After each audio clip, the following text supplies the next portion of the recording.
हमारे साथ वो शख्स मौजूद है जिसने आफताब से बात की थी और आफताब ने उससे मना कर दिया था कि वो उसके फर्स्ट फ्लोर पे ना आए। हमारे साथ मिथिलेश कुमार है, मिथिलेश से हम जानेंगे। मिथिलेश, आपकी बात हुई थी आफताब से, किस मुद्दे पे बात हुई थी, क्या कहा था उसने? नहीं, जब मैं फर्स्ट मतलब कि जब मैं यहाँ आया था 1 महीना मतलब कि 30 दिन पहले मतलब मैं यहाँ आया था तो गेट मतलब कि बेल बजाया उसको मतलब कि फर्स्ट फ्लोर का, तो उसने गेट खोल दिया। मैं अपना रूम में चले आया, मेरा तो रूम में मतलब कि आने से पहले वो उसने बताया कि भाई मेरा बेल नहीं बजाना, मैं ग्राउंड पे रहता था, और वो ऊपर चला गया। उसके बाद कोई बातचीत नहीं हुआ उससे। क्या वो नीचे आकर के कुछ किसी प्रकार से ऑफिस जाता था या आपने कुछ कोई जाते आते उसको देखा? नहीं, वो तो मतलब कि कभी मतलब उसको देखा नहीं जाते हुए दिन में, और रात में खाली खाना के लिए वो आता था, वो ऑनलाइन खाना मंगाता था और खाना लेके चला जाता था ऊपर। क्या टाइमिंग रहती थी? टाइमिंग वही 10 और 11 के बीच में।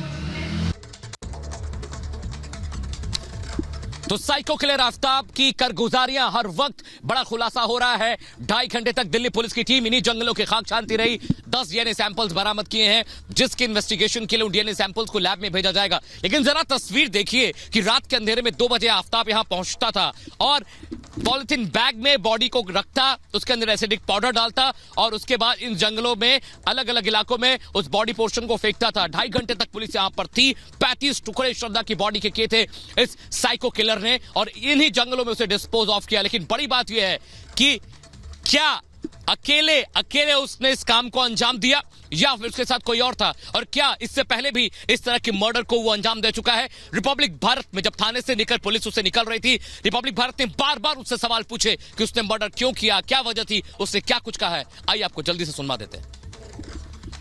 क्यों मारा? आफताब श्रद्धा के साथ ऐसा क्यों किया? छुपा रहे हो, लेकर आए थे। ये बैग ही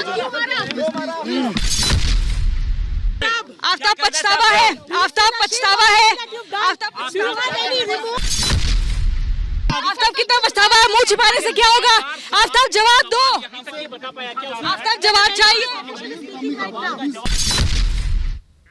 और श्रद्धा हत्याकांड मामले पर केंद्रीय मंत्री गिरिराज सिंह का बड़ा बयान सामने आया। उन्होंने कहा कि मुस्लिमों का लव जिहाद मिशन चल रहा है देश भर में। इसके अलावा उन्होंने साफ तौर पर कहा कि हिंदू लड़कियों को बहलाकर उनकी हत्या की जा रही है। केंद्रीय मंत्री गिरिराज सिंह का बड़ा बयान। श्रद्धा मर्डर केस पर गिरिराज सिंह ने क्या कहा? उन्होंने कहा कि मुस्लिमों का लव जिहाद मिशन देश भर में चल रहा है। उन्होंने साथ ही कहा कि हिंदू लड़कियों को बहला फुसलाकर उनकी हत्या को अंजाम दिया जा रहा है। तो श्रद्धा हत्याकांड मामले पर एक तरफ लगातार पुलिस छानबीन कर रही है और इस सब के बीच केंद्रीय मंत्री गिरिराज सिंह का बड़ा बयान। क्या कुछ कहा, ये सुनवाते हैं आपको। देश का दुर्भाग्य है जब दिल्ली के अंदर कोई गैर मुस्लिम, हिंदू हो या कोई और, अगर किसी से प्रेम विवाह करता हो तो उस लड़के को टुकड़े टुकड़े में परिवर्तित कर दिया जाता है। लेकिन नाम बदल के, शोला बदल करके, भेष बदल करके, फुसला बहला करके हिंदू लड़कियों को, जो मुंबई में घटना हुई है, उस मुस्लिम लड़कों ने अपने साथ विधिवत, जैसा उसके परिजन कह रहे हैं कि उन्होंने एक तरह से लिविंग रिलेशन नहीं बल्कि वैवाहिक रिलेशन के रूप में, और जब उसके बाद उसे टुकड़े टुकड़े करके फेंक दिया। ये दुर्भाग्यपूर्ण है। इस देश के अंदर में ये एक लव जिहाद,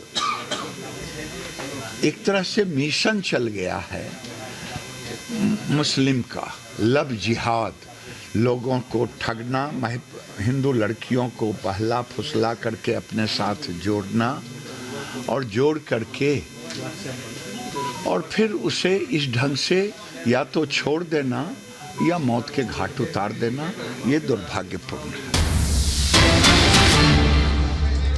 देखिए, यहाँ पर आपको बता दें, महरौली थाने में इस वक्त आफ्ताब को ले जाया गया है। अभी बीच में जहाँ गाड़ी रुकी थी उसको सबसे पहले रिपब्लिक भारत ने ट्रैक किया था और वहां पर रुककर कोशिश की थी कि आफ्ताब से बात हो, पूछा जाए कि आखिर उसने इस घटना को अंजाम कैसे दिया। अब यहाँ पर देखिए, यहाँ पर कुछ मुस्लिम समाज के लोग भी आए हैं और ये समझ नहीं आ रहा आखिर ये पैरवी किसकी कर रहे हैं। ये उस आरोपी की पैरवी कर रहे हैं जिसने एक लड़की को 35 टुकड़ों में काट दिया और उसके बाद उसके शव को जंगल में फेंक दिया। बोलिए, मैं नमाज को जा रहा था, पब्लिक परेशान हो रही थी, नमाजियों को आप लोग परेशान कर रहे हो। देखिए हम आपको बताते इधर आइए, उज्जवल आइए। देखिए यहाँ पर आपको बता दें, अभी यहाँ पर पुलिस ने दरवाजा बंद कर दिया है और अंदर आप जाने की फिलहाल के लिए इजाजत नहीं है। पहला ये, दूसरा ये कि ये जानकारी मिली है कि काफी जो शव के टुकड़े हैं वो इकट्ठे हुए हैं मेहरौली के जंगल से और पीछे के रास्ते से वापस उसे ले जाया गया।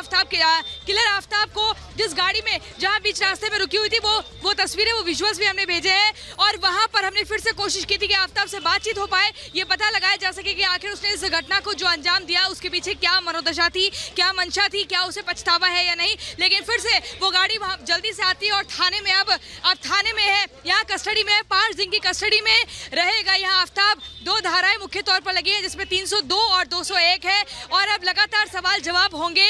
लगातार ये भी जानकारी मिल रही है कि उस घर पर भी ले जाया जाएगा जहां पर लिव इन रिलेशनशिप में आफ्ताब श्रद्धा के साथ रहता था। तो कुल मिलाकर पूरा जो क्राइम हुआ है, इस क्राइम सीन को रिक्रिएट करवाया जाएगा, रिक्रिएट किया जाएगा ताकि कड़ियों से कड़ियां जुड़े और पूरी तस्वीर साफ हो पाए कि आखिर इस पूरी घटना को जो अंजाम दिया आफ्ताब ने उसमें और कौन साथ था, क्या कुछ चीजें इसने इस्तेमाल की है। ये भी जानकारी मिल रही है कि जिस नाइफ का इस्तेमाल हुआ वो भी उस जंगल में फेंक दिया था। लेकिन काफी कुछ चीजें, काफी सबूत इकट्ठे हुए हैं। जो 2 पुलिसकर्मी बातचीत कर रहे थे उसके आधार पर हमने ये भी सुना कि 2 बोरों में भरकर वो हड्डियां लाई गई हैं जो जहां आफ्ताब ने बताया कि उसने ये फेंका है, उसने वो शव के टुकड़े फेंके हैं। तो कुल और इस बीच आपको बड़ी खबर बता रहे हैं, आफ्ताब ने जिस तरह से श्रद्धा को मौत के घाट उतारा, श्रद्धा मर्डर केस से जुड़ी बड़ी खबर। दिल्ली के पुलिस कमिश्नर ने एक बैठक बुलाई है, स्पेशल सीपी क्राइम को जांच सौंपी गई है। बड़ी खबर इस वक्त की बता रहे हैं हम आपको, दिल्ली के कमिश्नर ने जांच बुलाई है, एक बैठक बुलाई है और स्पेशल सीपी जो है क्राइम के, उन्हें जिम्मेदारी दी गई है, उन्हें जांच की जिम्मेदारी दी है। पुलिस कमिश्नर ने बैठक बुला के पूरी जांच की जिम्मेदारी सीपी को दी है। और आपको बड़ी बात तो यह भी बता दें कि इस घटना के बाद पुलिस के आला अधिकारी चौकस हैं। हमारे एग्जीक्यूटिव एडिटर ऐश्वर्य कपूर इस समय फोन लाइन पर हमारे साथ जुड़ गए। ऐश्वर्य, पुलिस के आला अधिकारी भी सचेत हैं, सख्त कार्रवाई की बात तो की जा रही है, लेकिन अब जांच को भी आगे बढ़ाया जाएगा। जी बिल्कुल, और जैसा कि आपने कहा, क्योंकि जिस तरीके से ये जो बिल्कुल स्पाइन चिलिंग मर्डर है, प्यार के 35 टुकड़े करके, और जिस तरह से अभी जो हमें डिटेल्स अभी बताई जा रही है कि इसके अंदर क्या सिर्फ आफ्ताब था या फिर आफ्ताब बिल्कुल मतलब अकेला था या कोई और भी उनके साथ इन्वॉल्व था, बम्बल ऐप की बात है, ये वो सारी चीजें हैं जिसको अभी दिल्ली पुलिस उसका एक एक परत दर परत खोलेगी। लेकिन जो हमारे सूत्र बता रहे हैं कि जी हाँ, आफ्ताब ने एक्सेप्ट तो कभी कर लिया था कि उसने ये मर्डर कमिट किया है, लेकिन क्या वो अकेला था? क्योंकि दिल्ली पुलिस के सूत्रों की माने तो दिल्ली पुलिस अभी भी ये मानने को तैयार नहीं कि वो ये मर्डर अकेला कर सकता है। तो ऐसे में कौन था वो आफ्ताब का सपोर्टर, कौन था वो ऐसा व्यक्ति जो कि जानता था कि ऐसा स्पाइन चिलिंग मर्डर हुआ है, लेकिन उसके बाद भी उसने कुछ डिटेल नहीं दी। तो वो सारी चीजें हैं जिसके बारे में अभी दिल्ली पुलिस और ज्यादा तफ्तीश करेगी। और इसी को लेके जो मैं आपको बता रहा हूँ कि अब से कुछ देर पहले ही दिल्ली के पुलिस कमिश्नर ने जो एक बैठक बुलाई और उसके बाद उन्होंने स्पेशल सीपी क्राइम को बिल्कुल ये रिस्पॉन्सिबिलिटी सौंप दी है कि इसके बारे में परत दर परत और बिल्कुल डिटेल में आखिर no stone should be left unturned जिसे कहते हैं, वो चाहिए उनको एक इन्वेस्टिगेशन में। एग्जैक्टली।